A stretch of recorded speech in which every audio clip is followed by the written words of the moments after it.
Friends, ഇന്നത്തെ വീഡിയോയിൽ നമ്മൾ മോസ്റ്റ് ഡേഞ്ചറസ് ആയിട്ടുള്ള 2 പാമ്പുകളെ പറ്റിയുള്ള കുറച്ച് ഇൻട്രസ്റ്റിംഗ് ആയിട്ടുള്ള കാര്യങ്ങളാണ് നമ്മൾ ഡിസ്കസ് ചെയ്യുന്നത്. ഒരു പുതിയ അറിവ് തന്നെയായിരിക്കും. ഓക്കെ, നമുക്ക് വീഡിയോയിലേക്ക് പോകാം.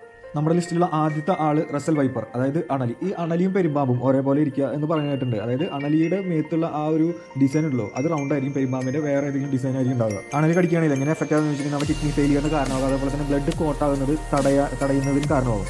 സോ ബ്ലഡ്, അതായത് നമ്മുടെ ശരീരത്തിൽ എന്തെങ്കിലും ഒരു മുറിവ്, മെയിനായിട്ട് ഇത് കടിച്ചിട്ടുണ്ടെങ്കിൽ ഇന്റേണൽ ബ്ലീഡിംഗ് ആണ് ഉണ്ടാകുക. സോ ബ്ലഡ് കോട്ടായില്ലെങ്കിൽ ബ്ലഡ് പുറത്ത് പോയിട്ട് അത് മരണത്തിന് കാരണമാകാനുള്ള ചാൻസ് ഉണ്ട്. അതുപോലെ തന്നെ ഇതിൻ്റെ ഒരു അഗ്രസീവ് നേച്ചറാണ്. നമ്മൾ ഇതിനെ പ്രൊവോക്ക് ചെയ്യുകയാണെന്ന് വെച്ചിട്ടുണ്ടെങ്കിൽ ഇത് നമ്മൾ വിടാൻ ചാൻസ് ഇല്ല. അതായത് ഏത് ജീവിയാണെങ്കിലും പ്രൊവോക്ക് അതിനെ, ഈ ഒരു വൈപ്പറിനെ പ്രൊവോക്ക് ചെയ്യാനായിട്ട് അത് അറ്റാക്ക് ചെയ്യുന്ന ചാൻസ് അവിടെ കൂടുതലാണ്.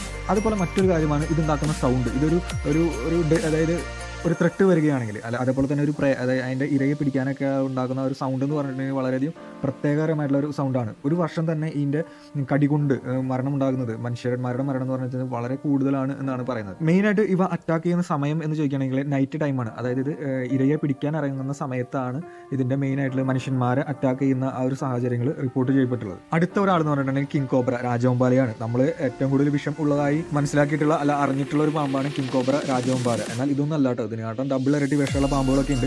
ഒരു കിങ് കോബ്ര ഒരു ലൈഫ് സ്പാൻ എന്ന് പറയുന്നത് ഒരു 20 വർഷമാണ്. ഈ 20 വർഷത്തിനിടയിൽ ഏകദേശം 18 അടിയോളം ഈ ഒരു കിങ് കോബ്ര വളരും എന്നുള്ളതാണ് ഇവിടെ പ്രത്യേകത. ഇവിടെ വിഷം എന്ന് പറഞ്ഞിട്ടുണ്ടെങ്കിൽ ഒറ്റ ബൈറ്റിൽ തന്നെ ഒരു ആനയെ 8 മണിക്കൂർ കൊണ്ട് കൊല്ലാനായിട്ട് സാധിക്കുന്ന രീതിയിലാണ്. വളരെ ഡീസൻ്റ് ആയിട്ടുള്ള പാമ്പ് കൂടിയാണ് ഇവൻ. മനുഷ്യന്മാരെ അറ്റാക്ക് ചെയ്യുന്നത് വളരെ റെയർ ആയിട്ട് മാത്രമാണ് ഇവൻ മനുഷ്യന്മാരെ അറ്റാക്ക് ചെയ്യുള്ളൂ. ഇവനൊരു കിങ് കോബ്രയ്ക്കുള്ള മറ്റൊരു പ്രത്യേകത എന്ന് പറഞ്ഞിട്ടുണ്ടെങ്കിൽ ഇതിൽ 1/3 ഭാഗം ഇവിടെ ശരീരം പൊന്തിക്കുമെന്നുള്ളതാണ്. അതായത് ഇതിനൊരു ത്രെട്ടോ അല്ലെങ്കിൽ മറ്റൊരാരെങ്കിലും അറ്റാക്ക് ചെയ്യാൻ പിടിക്കാനൊക്കെ വന്നു എന്ന് കണ്ടിട്ടുണ്ടെങ്കിൽ ഇവയ്ക്ക് വളരെയധികം ഈസി ആയിട്ട്, അല്ലെങ്കിൽ അവയുടെ ശരീരത്തിൻ്റെ ടോട്ടൽ ലെങ്ത്തിൻ്റെ 1/3 ഭാഗം ഇവയ്ക്ക് ഈസി ആയിട്ട് പൊന്തിക്കാനായിട്ട് സാധിക്കും. അതായത് അത്രയ്ക്കും ആ ഒരു എനിമിയെ പേടിപ്പിക്കാനായിട്ട് ഇവയ്ക്ക് സാധിക്കും എന്നുള്ളതാണ് ഇവിടെ മറ്റൊരു പ്രത്യേകത. ഇവനൊരു രാജാവാണ്, അല്ലെങ്കിൽ ഒരു മര്യാദക്കാരനാണ് എന്ന് പറയുന്നതിന് പറയാനുള്ള കാരണം എന്ന് വെച്ചിട്ടുണ്ടെങ്കിൽ അവൻ മനുഷ്യന്മാരെ അത്രയ്ക്കും ബഹുമാനിക്കുന്നുണ്ട് എന്നുള്ളതുകൊണ്ടാണ്. ആളെ കയറി ചൊറിഞ്ഞാൽ മാത്രമാണ് അവൻ ആക്രമിക്കുന്ന കാര്യത്തെപ്പറ്റി ചിന്തിക്കുകയുള്ളൂ.